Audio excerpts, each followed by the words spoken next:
Good afternoon and welcome everyone. Thank you for joining us. I'm Jamika Marshall, Director of Programs for the Los Angeles Urban League, and we are proud to be partnering with the Jewish Federation of Los Angeles and the Pat Brown Institute for Public Affairs to bring you this important dialogue on the policy issues impacting our communities. This year is a special year for the Los Angeles Urban League.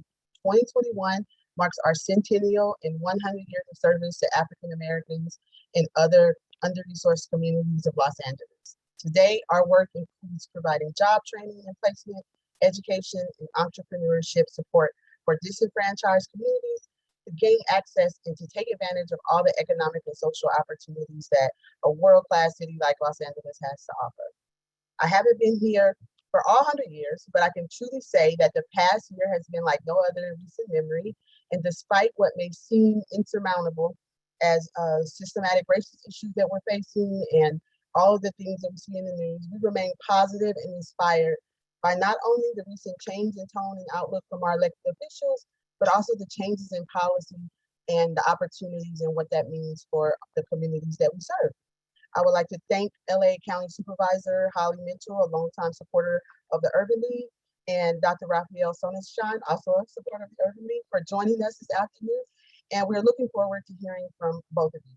Thank you for being with us. And with that, over to you, Andrew, from the Jewish Federation. Thank you, Jamika, very much. And thank you to the Urban League for the partnership we have had around this program and many other programs. We value very much the partnership we have built in the last year and a half or so, and look forward to it going from strength to strength, as we say in our community. It's my pleasure to add our Federation welcome to all of you. We have a wonderful crowd this evening of people from so many different sectors in our city. I've seen the list, you haven't. Trust me, you are a great group of people. I have the opportunity this evening to share a bit about our Federation's work and to introduce our speakers. We have done, the Federation Community Engagement Strategic Initiative has provided the community a number of different opportunities to learn about issues confronting us throughout the COVID pandemic. We're excited to share that we have more coming in May, including a special program about how to receive an appointment to become a commissioner or board member through the government. We know many people who are listening tonight might want to do that as a next step, and you'll be receiving information from us about that when the program is over. We've done all of those programs while continuing one of our primary signature programs, the Rautenberg New Leaders Project, NLP, our civic engagement leadership training program, where we cultivate and train the next generation of Jewish civic leaders. The program offers an opportunity for cohort members to network with each other, build new skills, and understand more about the LA civic landscape through a Federation and Jewish community lens, so that they too can stay civically engaged and perhaps one day also be elected officials like our guest today. In and beyond the civic sphere, our Federation always identifies and addresses our community's most significant challenges and opportunities. In response to the pandemic, the Federation helped our community through a series of quick, strategic, and large-scale efforts that cared for those in need, supported families to keep them connected to our Jewish community, and secured our Jewish community institutions. Two things that we did of special note. We ensured that the elderly and most vulnerable in our community, including our cherished Holocaust survivors, have had what they need to continue to live in dignity, despite the challenges of the pandemic. And sadly, we have had to increase our work to keep our community safe, as we have seen an alarming increase in anti-Semitic incidents across the United States. If you are not yet involved in the Federation and this is your first time on one of these programs, we welcome your engagement. Please reach out to us after the program and we will be in touch. I'm also very pleased this evening to be introducing two esteemed speakers, both of whom I've had the privilege of knowing for a very long time. We were joking about that before we came on the public line. Dr. Rafe Sonenshein is the Executive Director of the Pat Brown Institute for Public Affairs at Cal State LA. Previously, he was chair of the Division of Politics, Administration, and Justice at CSU Fullerton. He received his BA from Princeton and his MA and PhD from Yale. He's clearly not particularly academically skilled. He is the author of 3 books on Los Angeles politics and government. He was the executive director of the Charter Reform Commission. And let me make sure I'm reading everything the way I had written it before I came on. And he was also the executive director of the Neighborhood Council Review Commission. Most importantly, I mentioned I have known Rafe for a long time. He is a true mensch and a wonderful friend. Rafe, thank you for being with us today. Rafe will be in conversation with Holly Mitchell, supervisor from the 2nd District. She was just elected in November, and she is now part of the first time ever all-women Board of Supervisors. And it's a wonderful thing, and we're very glad to have Holly with us here too. I first met Holly in 1986, which makes both of us older than we want to admit we are, when we were interviewing to be participants in the Thorough Fellows program. She ended up doing the program that year, graduating in 87. I ended up doing it a year later. I have remained in awe of Holly through the entirety of all the years that have passed, for all of the great things she has done to strengthen our community. She was the executive director, of Crystal Stairs, which was and still is the largest California nonprofit devoted to child and family development. And she has been a fabulous elected official. As I mentioned, this past November, she became a member of the County Board of Supervisors. Through all of her career in public service, she has been at the forefront of expanding healthcare access, dealing with racial justice issues, and championing criminal justice reform. She also, when she was in the Senate, was the chair of the Budget Committee for the Senate. And in that capacity, she helped the state set its financial priorities, including she was extremely helpful to the Jewish community after the Woolsey fire in helping us obtain funding to rebuild 2 of our precious Jewish summer camps that were destroyed by that fire. So on behalf of the community, Holly, it is my pleasure to thank you for what you did for us and what you do for all of us. And it is my pleasure to welcome both of you. Holly, it is great to be with you on screen. I look forward to seeing you again when we can in person. And Rafe, with that, I invite you to take it away.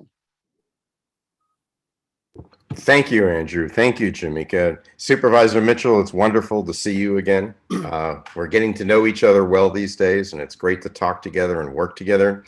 I want to just say these 2 organizations, the LA Urban League and the Jewish Federation, have such a history in Los Angeles, and particularly in terms of the historic relationship between the African American and Jewish community under Tom Bradley, where these were pillar organizations. But that was many years ago, and I applaud both organizations for taking a risk to look ahead rather than behind, energized by a past history of alliance, but remembering you never step in the same river twice. It's new people, new issues. We have to look forward and not rely on the past and forge this new relationship. And it's just a great honor to be able to, let's say, interview Supervisor Mitchell. Of course, I may jump in with a couple of thoughts of my own, but we mostly want to hear from you. But I hope that you will.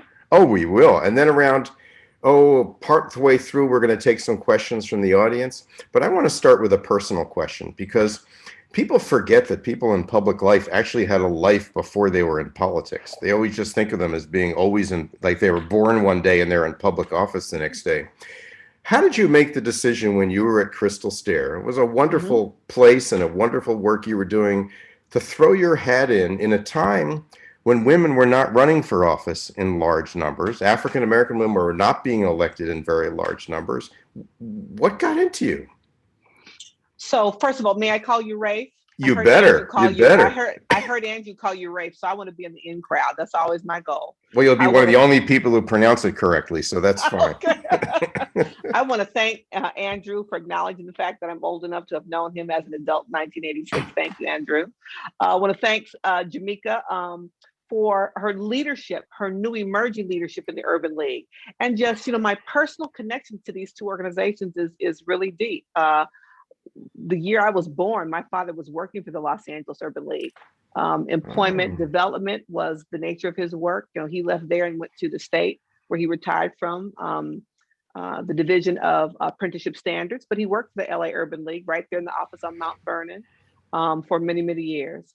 My first direct connection with the Federation was actually when I was first elected, but before I assumed office, I had the pleasure of going on a Federation-sponsored trip, my first trip to Israel. And that was back in 2010. So I have a personal connection to these 2 Los Angeles giants, if you will, in all things civil justice oriented. So I appreciate being invited to participate today. Rafe, I ran because I got angry. It's a very perhaps common story, the Center for the American Woman in Politics at Rutgers University does research on what encourages women to run. Women, unlike our male counterparts, sometimes don't often just wake up and say, I think I'll be president. Women often have to be asked repeatedly. Women typically run for office at a level of government that they have a direct connection with. So as you said, I had the pleasure of leading Crystal Stairs for just under 10 years, largest child development organization actually in the country, based on our service area, based on the fact that we were trying to provide high quality childcare services to low income working families in South LA. And I was going to Sacramento during the budget hearings to help the legislators at the time understand if they cut $1 billion out of subsidized childcare, what that would do to the workforce, what that would do to child development, what that would do to a powerful industry. The childcare industry is the third or fourth largest sector industry in Los Angeles County. And so I was going to Sacramento to advocate, and I sat in a budget subcommittee hearing room and got mad enough, acknowledged that I had a skill set, quite frankly, and a body of work and knowledge and experience that I felt at the time was lacking when I looked at the composition of that budget subcommittee, and got mad enough to lose my mind and run for the state assembly. I have to think that if every young person in a job like that got one look at the people around the table in public office in the year that you ran, they'd say, really, I could do as well or better because I'm out in the field. I'm actually in touch with these issues. And what I understood was that while they were making a budget decision that they didn't feel they had another option to make, quite frankly, the state was broke. That was in the midway point of our 10-year kind of fiscal drought. I get it. But what I knew was that based on my work experience, based on supporting families and childcare providers at Crystal Stairs, based on my work at the Western Center on Law and Poverty, based on my work at the California Black Women's Health Project, I truly felt that a scalpel approach to shrinking programs for that period of time when the state was broke was more appropriate than the sledgehammer that I was witnessing, where they cut $1 billion out of childcare, because they did, when they eliminated the dental cow program. These wholesale program eliminations were unnecessary. And it took me every minute of my 10 years in the legislature to get them back. Even as a member of the Assembly and the State Senate with an established record, when you ran for supervisor, I would imagine there were people who took you aside and said, you know, your turn will come in a few years, something will open up. Am I guessing wrong when I say that? And then you did what you should do, which is to say the turn is when I decide it's my turn. When I'm ready, I'm running. You know, Rafe, it's really interesting. And I will never tell someone they shouldn't run. I just won't. Right. I will ask questions. I will probe. I will tell them the criteria by which I determine if I'm going to give you my name, which is called an endorsement. An endorsement is giving you my name. And when I leave public office, the one thing I'll have with me is my name. And so I don't, offer that loosely. And so if I agree to endorse you, it's because we have some common agreement about what these jobs are about. And it truly is having a why, not wanting to run for office because you always wanted to, or you feel it's your turn, or I was staff, or I worked my way up through the party. No, it's about having a why and what you intend to deliver for the people who have honored you with their vote. And I've experienced people who have profound, powerful whys, and I've experienced people who don't. And so, that's my decision. I will never tell someone not to run. I will give them my advice in terms of what I think is my read of the universe. And so for people to turn around and suggest to me that they have a better idea about a job fit, because these are jobs, let's be honest, these are jobs. And how many times do we tell someone, that job, this is not for you, unless you're their parent. And so to have that experience, particularly when it's really not about me, particularly when it's about trying to create space for someone else. Well, how about let's all ask the question of every candidate about what you bring to this opportunity. What makes you equipped for this level of government? So sometimes our past experience is relevant, sometimes it's not. And so those are the kinds of things I said to people. And ultimately, my belief was that the voters would decide, that we put ourselves out there, we ask the tough questions, we tell people why we want to run, what we think we bring to the office, how I believe the life experience, the educational experience, the work experience of people who call the second district home will be different if they elect me versus someone else. And that's what I believe they should base their decision upon. Well, I'm glad you made that decision, because the why, and I hope everybody listening on the program who someday think they may want to run for office, run when you think you have the why, not when someone else tells you. And then you end up on the board, an all-female board. And for people watching, the board was created in the 1850s. The first woman served on the board in 1979 by appointment, Yvonne Brathwaite Burke, That's and right.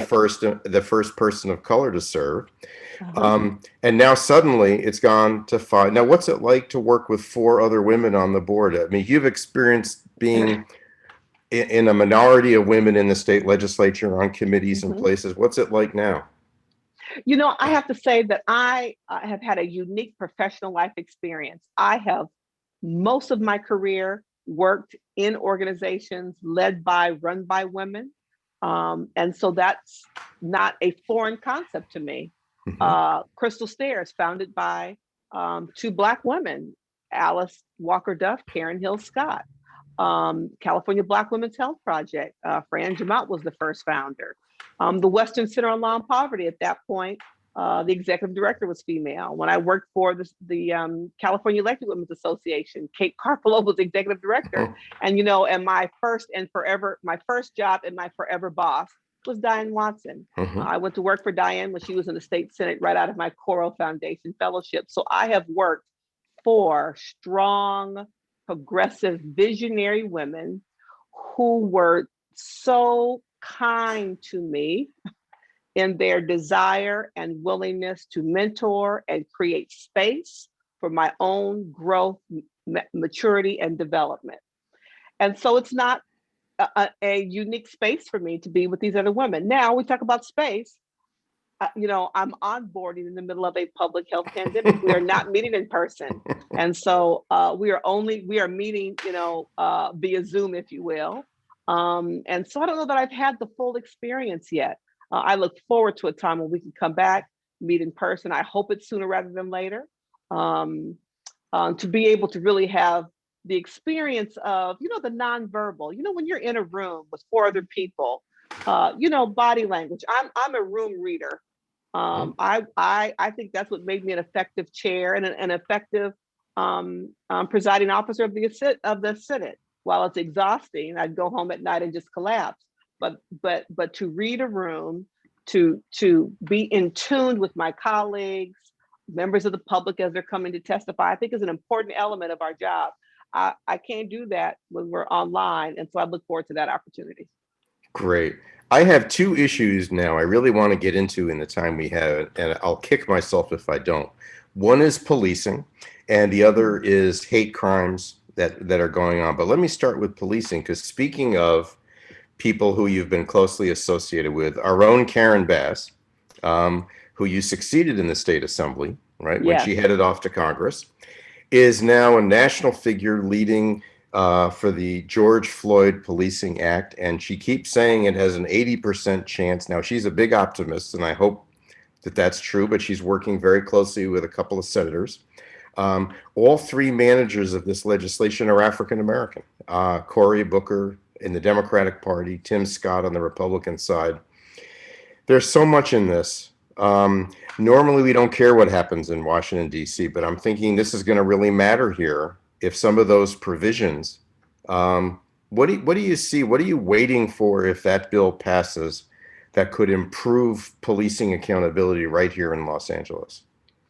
Well, you know, first of all, I have to say, I worked very closely with Karen.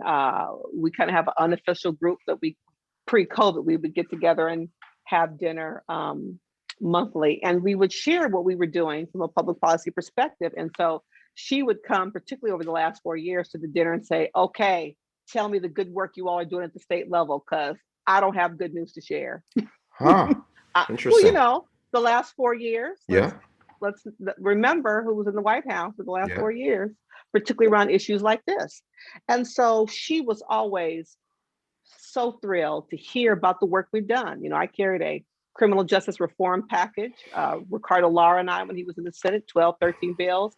I carried the bill that created parity in sentencing between crack and powder cocaine ahead of federal law change. Mhm. So a number of the elements of this bill we've done in California at the state level.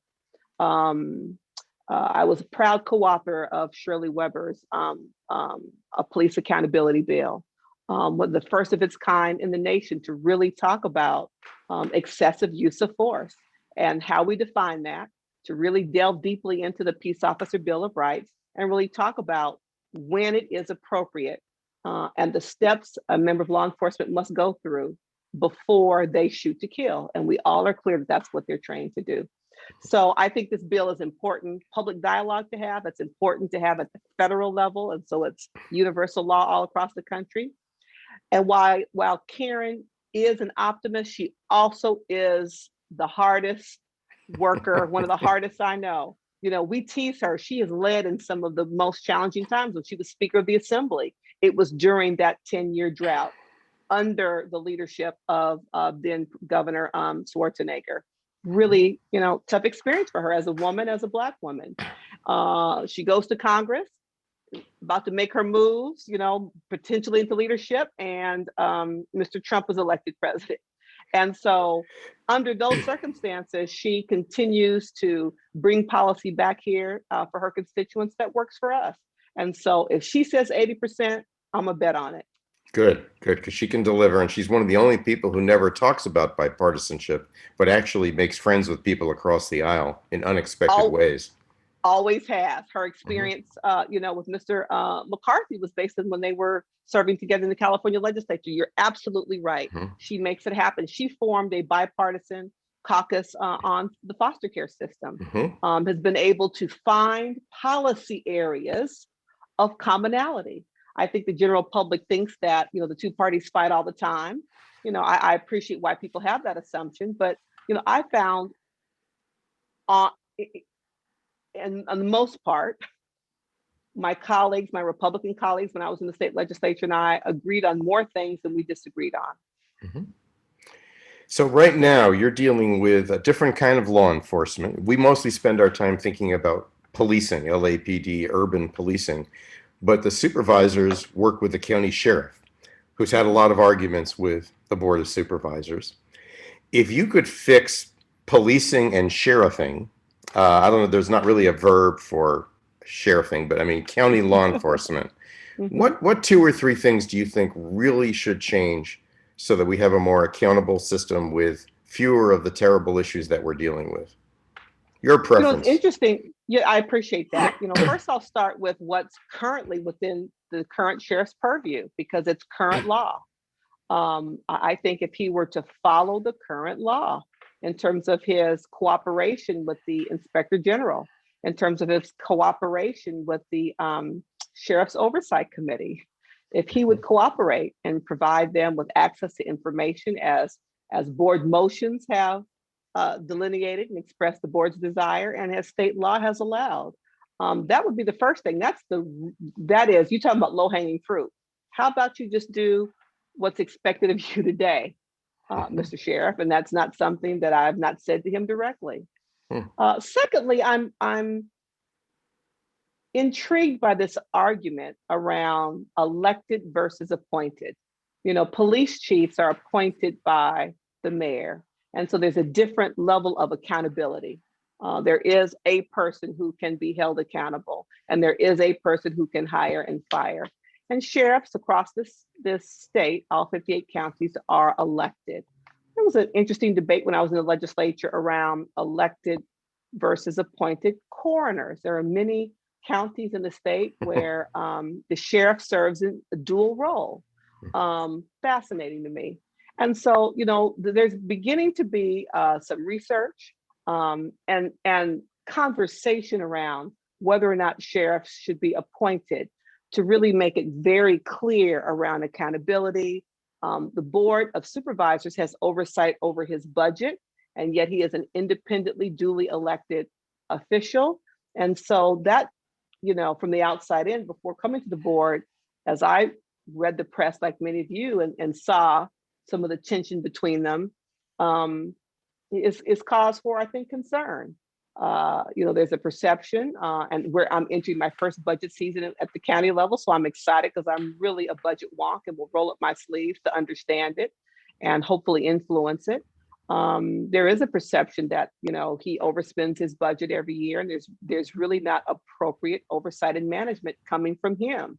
I think he deflects when cuts are made and points to the board, and doesn't own, from my perspective, his department leadership responsibility about managing to your bottom line. So I think those are some areas I think that are low-hanging fruit.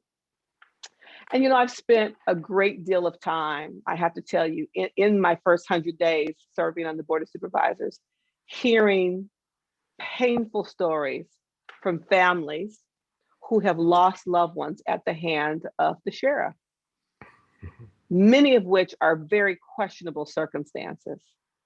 And what is so painful from my perspective is, their ask, their desire is for basic information, right? That if you or I lost a family member at the hands of law enforcement, it would be basic information that we'd all want to know. What's the name of the officer that shot my son 19 times in his back? Why can't I have access to the reports coming out of the inquest, coming out of the coroner's office? There's really frightening stories about really harassment and intimidation of family members who are asking questions about the death of their loved one after the fact. We've all read in the press these allegations around gang behavior and gang membership within the sheriff's department. And we all know that the state's attorney general has launched a criminal investigation of the department and of the sheriff. Those are all troubling indicators of a systemic problem in the sheriff's department. And as a member of the Board of Supervisors, as a resident of this county, as the mother of a young Black man, I want answers. That's very, very helpful, very informative. Last question on policing. There's a lot of discussion about traffic stops and the research that goes on, how fraught these encounters are, how many there are, and how often people of color are likely to be stopped. But can you imagine a worse circumstance for outcomes than a traffic stop? Has there been some thought at the legislative level, county, state, of changing rules to reduce the number of interactions that are in this? Doesn't often end well, to say the least.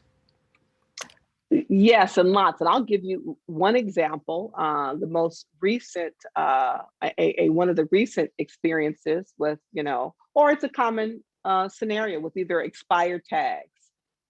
Someone is pulled over, and I carried a bill. Several of my colleagues have carried other elements of the bill to really talk about fines and fees in our criminal justice system, and recognizing that people who are living in poverty, you get a moving violation, you get some kind of citation, whatever the case may be, and you don't have the money to pay it. Or if you are on probation, or if you've served your time in jail and you're sent home with an ankle bracelet and you're released, you're done, then you get this mysterious bill in the mail where you're expected to pay for not only the ankle bracelet, but the monitoring. There's this whole collection of policies at the local level, at the state level, that are generally referred to as fines and fees that disproportionately impact poor people, disproportionately impact people of color. And what's so offensive about them is that the longer you wait to pay them, the interest accrues and they become even less manageable. Hertzberg carried a bill that said that you can't take someone's driver's license if they're behind on their child support. The whole point of paying child support means you have to have a job. You have to have a driver's license to get to the job. There have been several bills at the city level and state level around impounding of cars. I get behind in these tickets, you impound my car, now I can't get to work. So it's really thinking critically and looking at if we have a real organic kind of conversation about poverty alleviation, we have to look at the systemic causes that exacerbate people living in deep poverty. And these fines and fees in multiple government systems is an example. By eliminating the fines and fees, you know, he might have been able to afford to pay his tax. Sometimes you don't pay your tax because they're being held because you owe for whatever. You may have a warrant. And the first thing we do is stop your ability to renew your license or to renew your tags. That leads to a stop. And we're seeing what's happening across this country, where perhaps implicit bias comes into play as a result of that traffic stop. So the fines and fees is one small example of a way in which we can acknowledge the struggles people have who are working class, who live in communities where they are over-policed compared to others, and how those fines and fees can pile up and create a situation that we're seeing played out across this country. Very helpful. Let me switch to something else that's going on. I'm thinking of 4 major communities in LA County: African Americans, Latinos, Asian Americans, and Jews are all in different ways facing hate attacks in public spaces. And I think one difference that we've talked about is African Americans are also facing it in official interactions with official authority, and to some extent Latinos as well.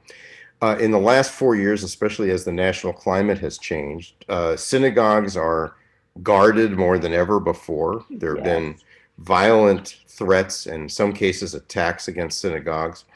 And the latest has been a wave of attacks on Asian Americans, literally on the street, completely defenseless people. That is, while discrimination has always been around, the notion that it is okay to pick out people in these 4 groups and just beat them or attack them verbally and physically is, I mean, I try not to get astonished by things, but the level of it is really startling. And It is. and each community experiences it in a different way. I think the Jewish community, it's more about reading about anti-Semitism, as hearing it, and then seeing that the synagogue has to be carefully protected.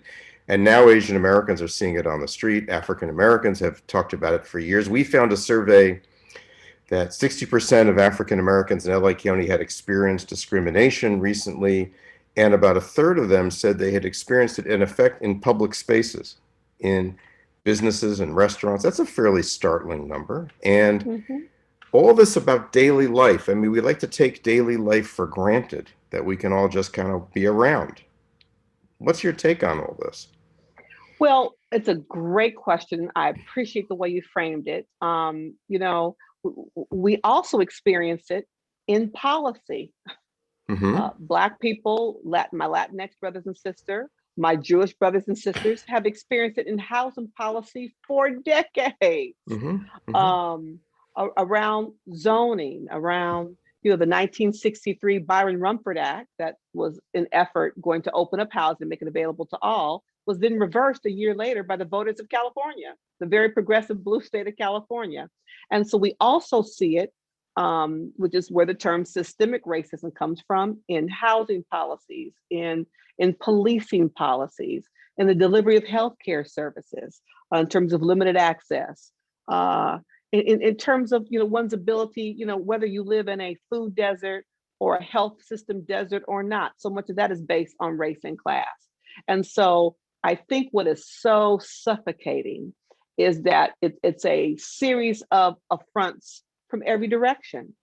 I think what the groups you identified have in common is we are all victims of the proliferation of a white supremacist ideology carried out by a variety of different people, that says, if you don't look like me, then you're wrong.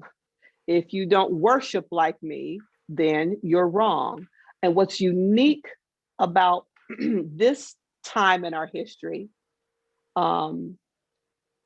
is the sense of entitlement and the violence that ensues. Mhm. And it's devastating. It hits me even as you're speaking that we've always believed that we're all Americans somehow, Mhm. but suddenly only some people are Americans. And well, that's always been an undercurrent. How does something go from, let's see, an undercurrent to an overcurrent? I don't think that word actually exists.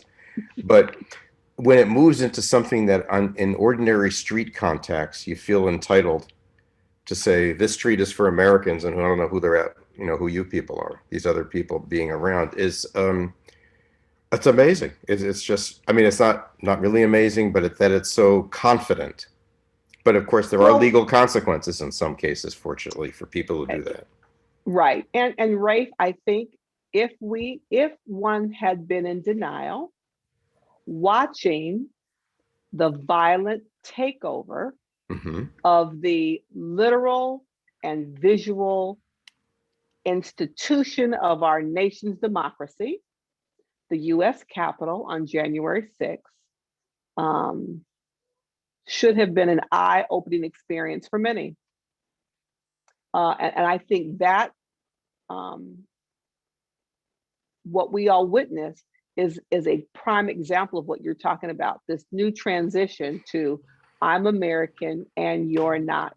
And we have to talk about how that happened and how it's growing and why. What role is social media playing? This whole notion that I'm fascinated by, that we are attracted to facts and data that already validate our assumptions, is dangerous. I don't rely on Fox News as my primary source of news. And yet I know that there are significant numbers of people who do. And in a poll I recently heard about, admittedly secondhand, where they polled, educated white males over a certain age who were Fox News viewers about whether or not they think Mr. Trump actually won this last presidential election. And so many of them, a frighteningly high percentage, like 60%, said yes. Well, I And think, so, mhm. go ahead. I didn't mean to interrupt you, but it fits a little bit if you only pay attention to the votes of those people who agree with your point of view. Then you could say no matter what you see in terms of the numbers, it really doesn't matter who got more votes because those other votes are not real votes, which Right. which then gets to the question of recount after recount after recount until you get the right answer that you want. But underneath it all, I just believe in one person, one vote. I mean, it's just I'm very old fashioned that way. That makes two of us. Well, speaking of two of us, Elise is going to come in with some questions, and I think we're both going to stay on screen, and mostly they'll be directed at you, but I'll be a backup in case something pops into my head. And you know me, I'm going to like to jump in if I feel like I hope that you will. it. Wonderful. Thank you so much. This has been such an interesting and engaging conversation. Supervisor, we have a question for you. As a supervisor, you represent approximately 2 million people, and I shared with you before I'm one of your constituents, so thank you for everything that you do for our district and our neighborhood. How do you advocate on behalf of your various and very diverse constituents in the county? I appreciate that. The beauty of coming from a community-based organization into elected office is, that's who I am in my foundation, and that's the perspective and the work ethic and practice I brought to every elected office I've held. And so, for example, just in my first 100 days, my amazing team that I'm most proud of, that I've been able to pull together, has engaged a great deal in community outreach, where we are engaging communities by sector. We held a meeting with the 9 elected mayors in the cities that I represent in the 2nd Supervisorial District. We've had meetings with, I prefer to say small employers versus small business, because that, in my mind, when we talk about small business and the work the county is going to do to provide support, in these coming months as we approach recovery. It's, community-based organizations, faith-based organizations, nonprofit organizations, and traditional businesses. And so we've been in constant communication with these sectors to really ask a number of questions. How do you think we should spend these American Rescue Plan dollars? What do you think are the priorities for the second supervisorial district? And so we use everything that's available to us. Tomorrow night, I'll be doing a similar event where if you follow me on social media, we'll be talking about my first 100 days. We've got a little video to give you a snapshot of what I've done, and engaging with community to talk about what comes next. We're going to call this reoccurring gathering called We Are the Second District. We're going to do it once a month on social media platforms to create opportunity for people to hear about what resources are available at the county, what I'm doing on their behalf, and hear from them directly. So I think you just have to be creative. You have to not be afraid of talking to community, because you can't please all the people all the time. And as I tease my staff, I say, I don't even agree with myself 100% of the time.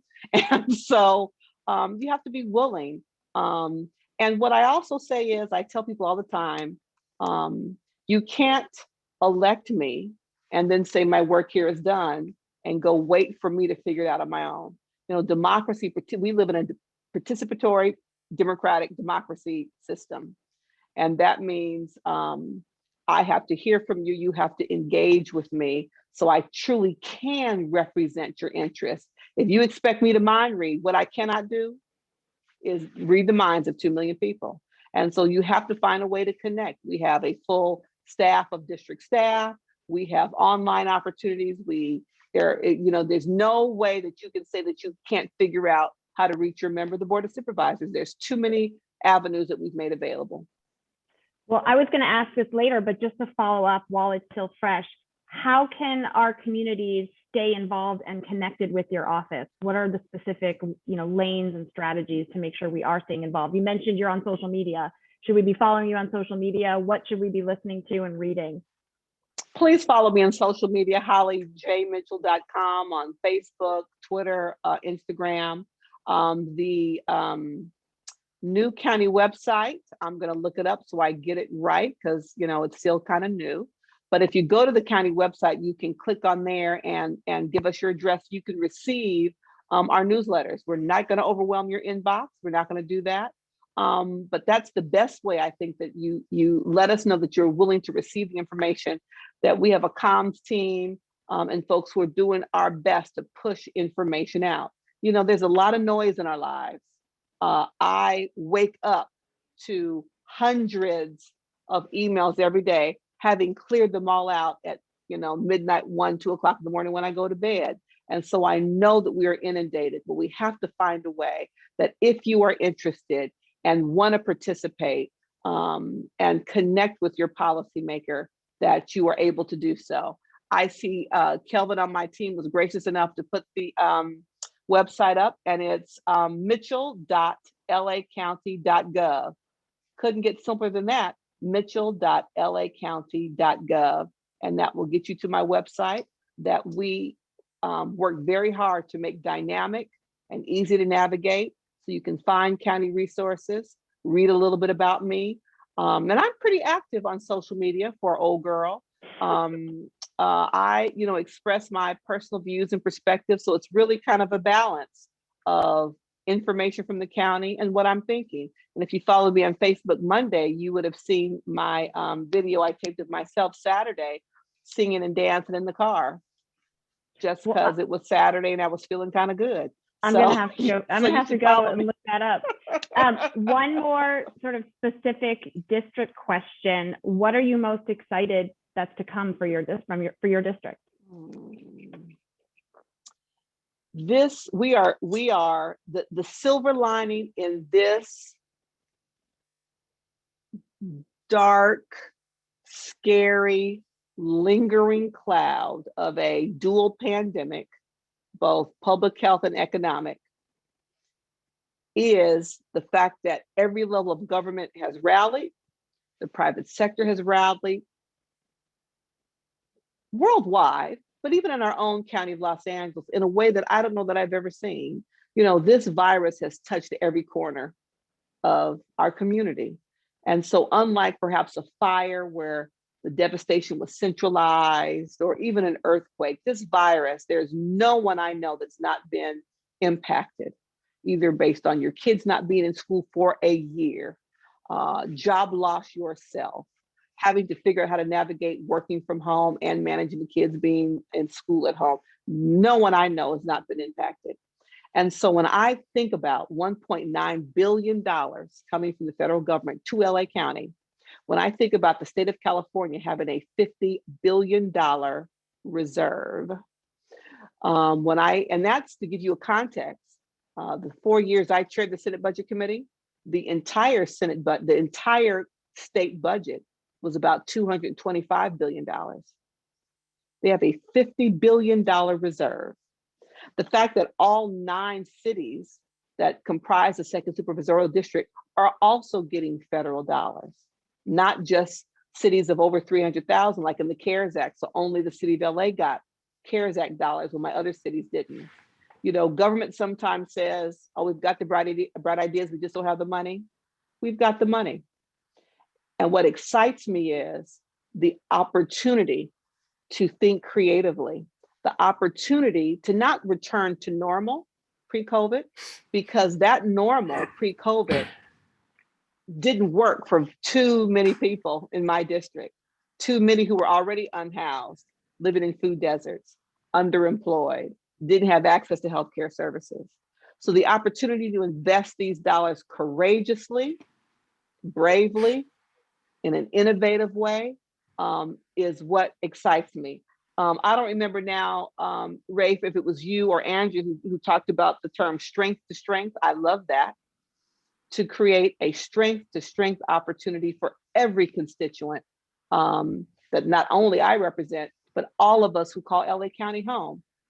That's the opportunity that gets me up every morning to either get to the Hall of Administration or turn on my Zoom to get to work.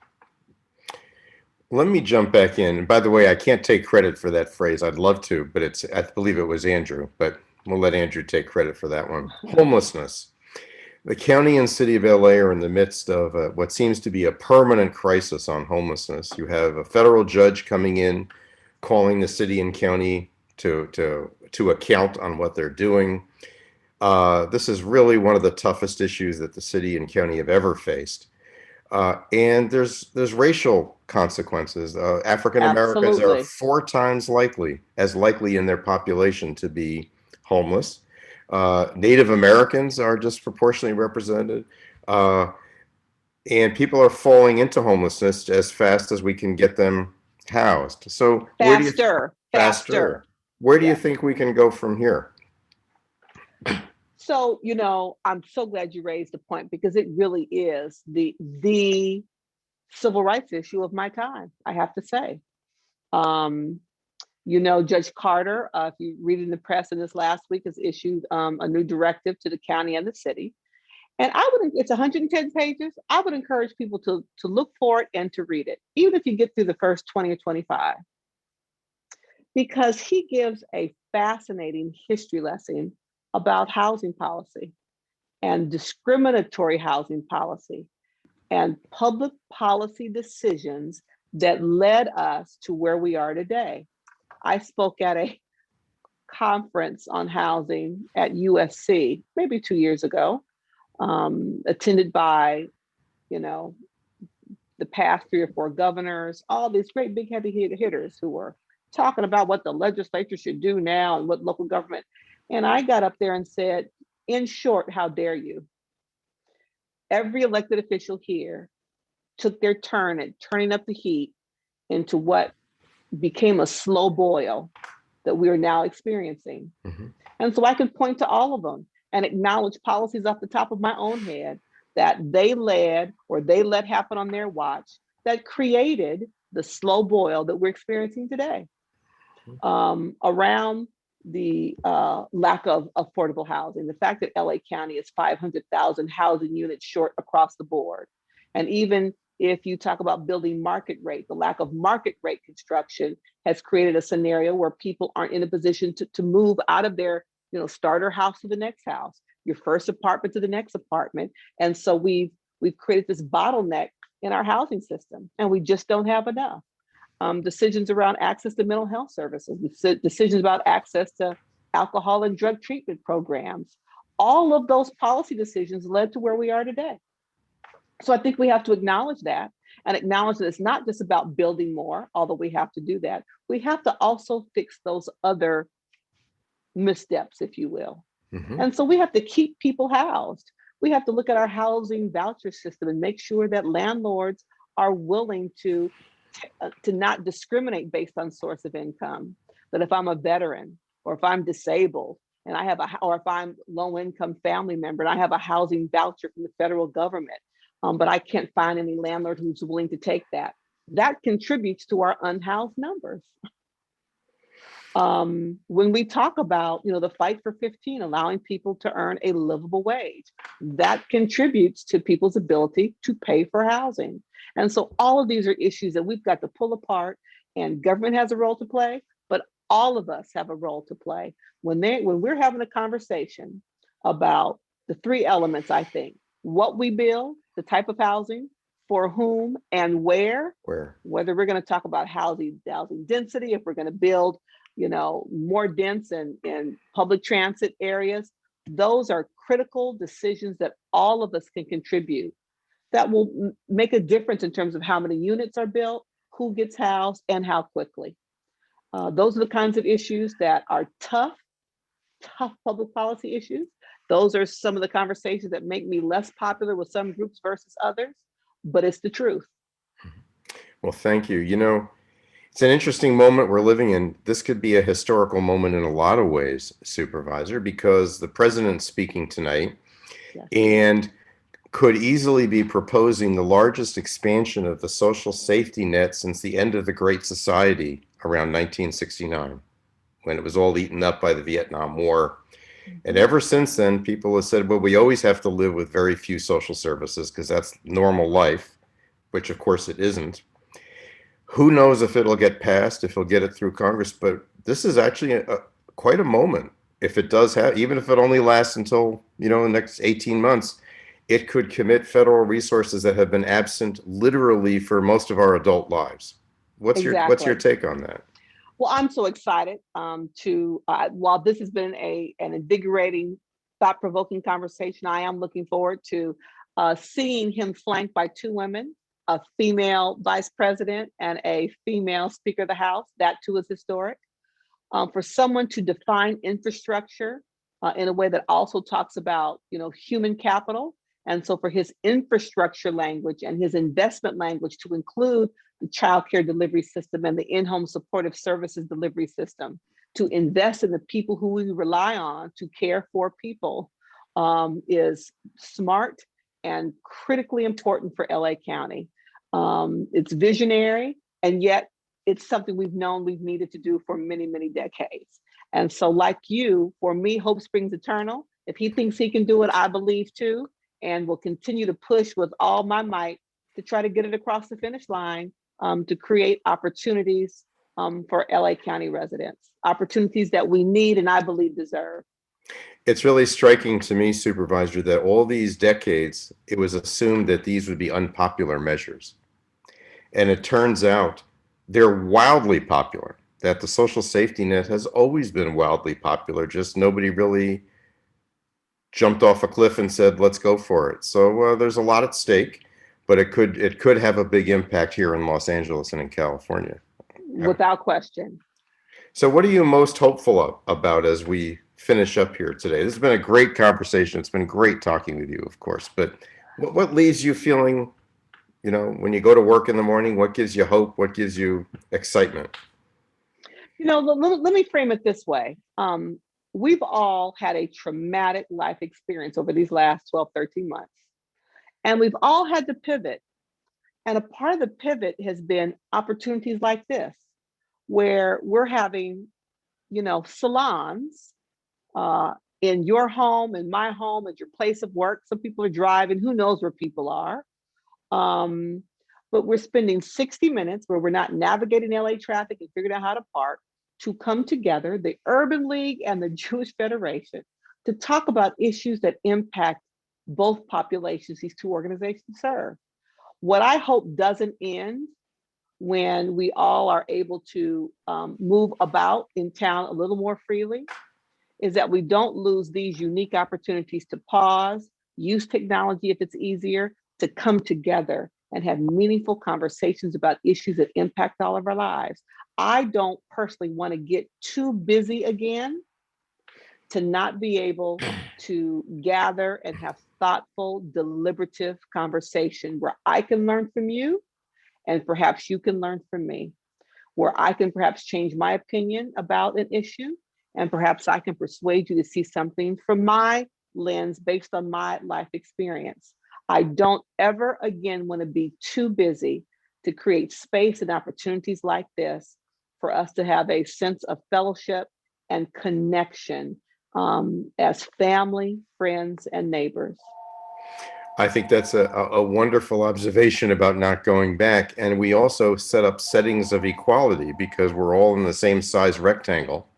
That's And the one work we do have to do is the digital divide. We have to work on that. Everybody has access to high-speed internet and devices so they can participate. Yes, But I've just that been work at the county. But I've just been thinking, Supervisor, of days when I've gone to meetings with a powerful person and they're sitting behind a big desk and I'm in an uncomfortable chair facing them with drinking a glass of water when I really want coffee, but I'm too nervous to ask for it. And now if I have a conversation with that person, their rectangle looks just like mine. And maybe there's a dog running around in the house or a kid that they're telling, I'm on a call right now. And it's like they have a place to live and I have a place to live and we talk. And there are some things, I agree with you. There are some things we're not going to want to lose, I would say. Mm-hmm. Mm-hmm. Well, I think we've used our time very productively. It's been just so wonderful to spend an hour with you. It was delightful. I really appreciate being invited. I appreciate the work of the Los Angeles Urban League and the Jewish Federation in convening these conversations and the work you do to serve your constituencies year round. So thank you very much for the opportunity. And thank you for spending the time with us. It's been a great evening. Thank you all who are listening, wherever you are, whether there's a dog running around or a cat or a kid or something like that. We assume you're in a rectangle just like us, so we're all in the same boat. So good evening, everybody. Good evening.